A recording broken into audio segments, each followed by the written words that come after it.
Alright, so I just recently, last week, read the book Screwtape Letters by C.S. Lewis, and I have to say it was quite phenomenal. Within the first 20 minutes, I decided that this is a book that every Christian absolutely must read, and in fact, I think everybody should read this book. So what Screwtape Letters is it's a book about a master demon writing to a novice demon. The master demon's name is Screwtape, and the novice demon's name is Wormwood. So Screwtape is writing to his nephew, Wormwood, who just graduated from basically demon college, and he wants to explain to Wormwood, what are the ways that you can take your patient and screw up his life. Early on in the book, slight spoiler alert, the patient becomes a Christian. So Screwtape is writing to Wormwood all about how to screw up his life. How do you get him off the path?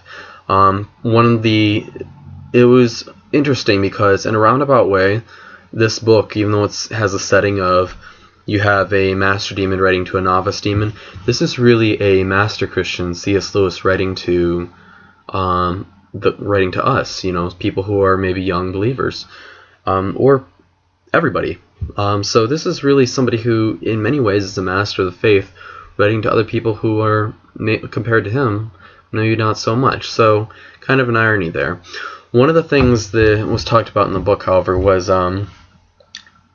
Screwtape was writing to Wormwood, explaining to him that one thing you have to do is keep your patient, that's what he calls them, keep your patient out of prayer. So your patient traditionally might want to get on his knees, pray, and speak out loud with words, talk to God. Take the time to get on your knees and talk to God every day.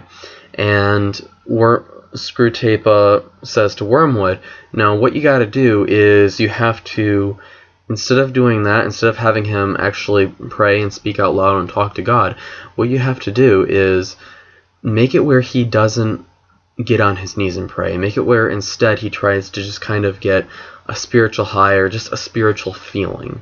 And Screwtape goes on to say that many of their masters who are very advanced in the faith, they don't need to pray with words. They don't need to be on bended knee. They need they are able to just commune with God on a much more personal level. And he says that this is what you need to focus on. The fact that you can take your patient and make him do something that superficially looks like a very advanced prayer that the masters are doing is a good thing, because even though it looks like it's superficially on the outside, at the end of the day, it's just him trying to get a spiritual high. So, as a result, in my personal life, I've kind of resolved to try to get on my knees in prayer every day. Now, obviously, being on your knees in the position of prayer, it's not something I want to be dogmatic about. But I think the point was, be very intentional about your prayers. Unfortunately, I think we kind of do prayer and Bible study and our devotionals in passing. And this isn't a good thing. We need to be very intentional about reading the Word, very intentional about our devotionals, and, also, hey, personally, I have found that it's helped a great deal for me to get on my knees. I have to have a blanket under my knees on my hardwood floor. I guess I don't have the ability to, like some old ladies do who have prayed their whole lives, to just have my knees bare on the wood floor. However, this is a book that has greatly helped my spiritual life, and even for somebody who's not a Christian, I think this would be a good book. It was really well written. After the first 20 minutes, I said, this is phenomenal. This is really good. I would recommend this book to anybody. So that's my challenge to you. I got the book off audible.com, so I prefer to read books in the form of audio because to me, actually sitting down and reading a physical book is kind of difficult, because that's what I have to do for my classes all day, being a biotech major. So I'm sitting there reading genetics, biochemistry, proteomics, plants. I'm reading all kinds of difficult stuff all day, so to me an audiobook helps me to just sit down and relax. So my challenge to you is to get Screwtape letters from audible.com, which is the website that I like to use. They're an Amazon company, by the way. So get it, listen to the first 20 minutes. I know that everybody out there has it where they have 10,000 books that people want them to read. Don't have to read the whole book. I challenge you, I recommend you to sit down, read it for 20 minutes. Just listen to the first 20 minutes of the audio, and if you don't want to read it anymore, you don't have to. However, you will want to read it. It is about a 3.5-hour book, and it's one of the better books you'll read in your lifetime. So after reading that book, it's really helped me to be more intentional about getting into God's Word, and it was just it was good fiction. If I were not a Christian, I think I would still enjoy it.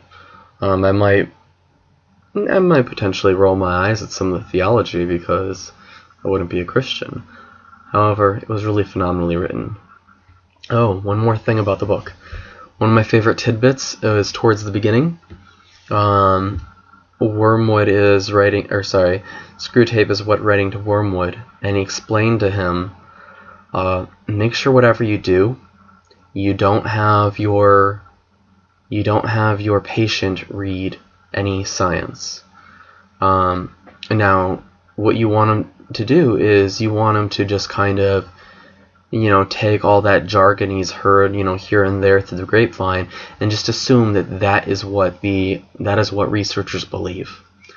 And I thought that was kind of interesting because, people hear something on the news, or they hear something through the grapevine, or they hear something on the radio, or they read it in a magazine, even some of these science magazines, and they assume that this is actual science, that this is actually what researchers think, when quite often it's not.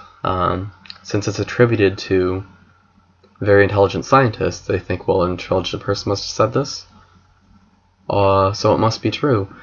However, very often, a lot of things that people say are science. A lot of things that people say, this is what scientists believe, especially about hot-button issues or nutrition, about all sorts of different things. Very often, it's not what the experts think. You'd be very surprised. Anyway, so don't let Screwtape fool you. Go read the real science. And go take a look at Screwtape letters. And while you're at it, check out my website, greenslug.com. Remember, slug is spelled with 2 G's. So it's greenslugg.com. So, thank you very much for watching my video. Comment, link, subscribe, all that good stuff. This is Greg, out.